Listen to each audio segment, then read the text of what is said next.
October 3rd. Just about 5,500 filled the cigar box of Baker Field for Game 1 of the 1924 World Series, pitting the Kansas City Monarchs and the Hilldale Darby Daisies of the environs of Philadelphia. When I saw that tiny Baker Bowl, I knew I was going to kill it. But it wasn't so needed in Game 1 because it seemed Hilldale forgot their gloves in Philly, and 6 errors cost them the game. Game 2, Hilldale bites back hard. They ripped out our hearts early in Game 2. 9 runs in the first, then the innings chased first Billy McCall, then dumb luck plucked Drake off the mound, and we couldn't hit Nip Winners a lick. Now all knew we had a series. Game 3, 13 innings of tie in Baltimore. Back and forth we win in Game 3.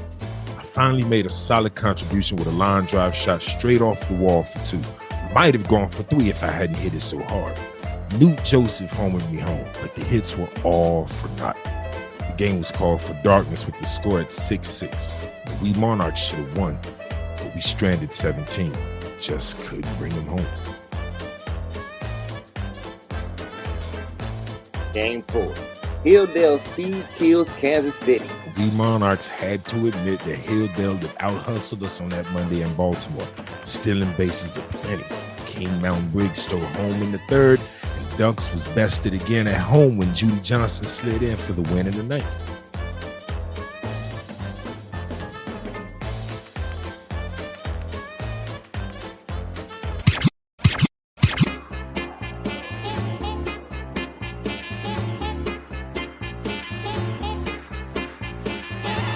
Game 5, Jay Johnson shocks Monarchs in Kansas City. We couldn't hit Nip Winners in Philly, we couldn't hit them at home, but Hilldale couldn't break Cap Rogan either. We had him down 2-1 till Judy J hit an inside the park round tripper in the 9th. Jose pulled me from left for Ding Martha. I promise you that by the time Dink got to the ball, Judy was rounding 3rd. Game 6, Monarchs win by force of will. Hilldale put up 2 in the first off poor Billy Bell, and in the dugout after that, we decided, not today. We beat him up 4 runs right then. Hilldale fought back, but this was Doobie Moore's game. He doubled and singled, and in the 8th, tripled. His hits and R5 double plays were the difference to turn back momentum. Game 7, KC finally outlasts winners. Nip Hilldale in 12. Nip didn't exactly have us all in knots again. Instead, we singled all afternoon. I figured I had it settled after singling Cap from 2nd in the 7th, but Hilldale tied us up again when Judy J again blazed in for the tying run and another tug of war. Through 10th and 11th and top of 12th, nothing. But Cap Rogan's 3rd hit brought Billy Bell and the gloom in for the Monarchs win.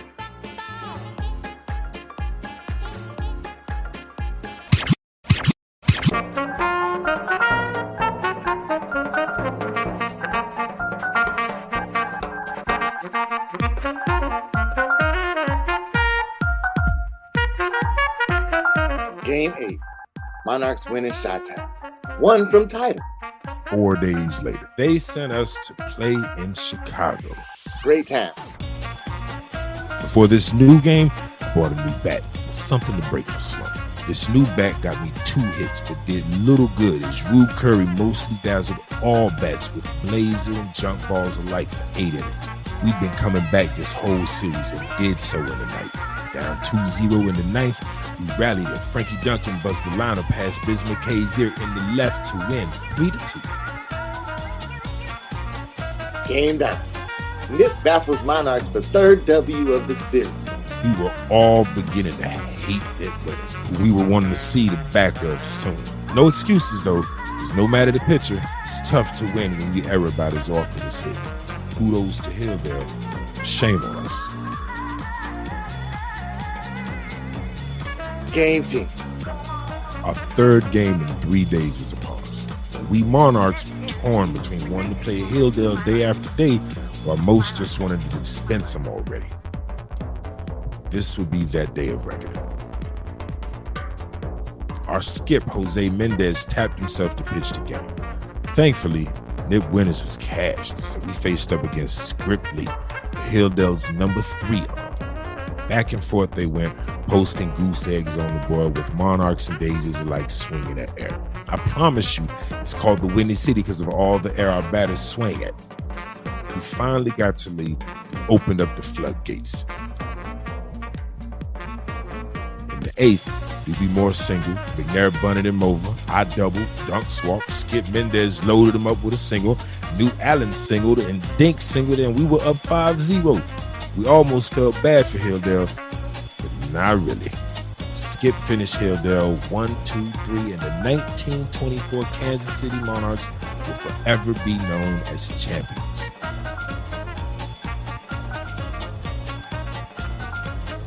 The 1924 Kansas City Monarchs will forever be known as champions. 1924 Kansas City Monarchs will forever be known as champions. 1924 Kansas City Monarchs will forever be known.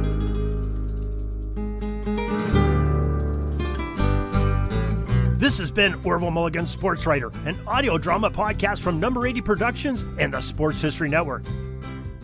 Episode script and story by Oz Davis and Darren Hayes. Orville Mulligan, Sports Writer stars Doug Fye, Ilana Fye, and Eric Bodwell. This episode features Lyric Johnson as Heavy Johnson and Gerald Waters Jr. as Ray Easter. Direction by Casey Summers. The theme song of Orville Mulligan, Sports Writer is the Dayton Triangles Rag and was arranged and performed by Bruce Smith. Additional original music provided by Sound Tricks, the Dave Tuff Band, and David Lizo of Dynamo Stairs. Please see this episode's liner notes for the full soundtrack listing. Orville Mulligan, Sports Writer is produced by Oz Davis and Darren Hayes. Series concept by Darren Hayes. Keep your dial locked to this podcast station for the next exciting episode of Orville Mulligan, Sports Writer, coming soon.